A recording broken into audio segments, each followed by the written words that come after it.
வரும் நதிகளை அது உருவாகும் இடத்துடன் பொறுத்துக்குன்னு கொடுத்துருக்காங்க. சரிங்களா? அதாவது நதிகள் பேர் கொடுத்துருக்காங்க, அது உருவாகும் இடம் கொடுத்துருக்காங்க. ராவி நதி, அதாவது ரவின்னு கொடுத்துருக்காங்க. ராவி நதி இருக்கு இல்லையா, இது வந்து சிந்து நதியோட கிளை நதியில் ஒன்று.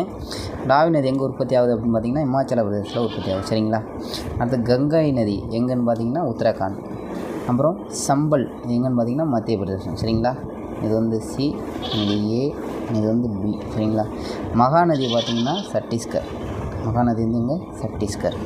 ஆப்ஷன் பார்த்திங்கன்னா ஆப்ஷன் 2, 4, 1, 3 எங்கே இருக்குது? ஆப்ஷன் பி தான் இதுக்கான சரியான ஆன்சர். சரிங்களா?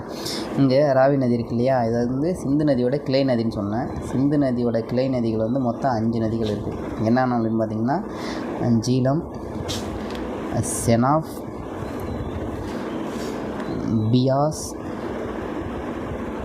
அப்புறம் ராவி, அப்புறம் சட்லஜ். சரிங்களா? நீங்கள் ஷார்ட்டாக அப்படி வச்சுக்கலான்னா நீங்கள் ஜே வச்சிங்க, சின்னு வச்சிங்க செனாப்பு, பி, அப்புறம் ஆர்எஸ், ஜேசிபி ஆர்எஸ் அப்படின்னு வச்சிங்க. ஜேசிபி ஆர்எஸ் அப்படின்னு ஷார்ட்கட்டாக ஞாபகம் வச்சிங்க. சரிங்களா? இது சிந்து நதியோட கிளை நதிகள் மொத்தம் 5 நதிகள். நீங்கள் தெரிஞ்சு வச்சிங்க, ரொம்ப இம்பார்ட்டன்ட்.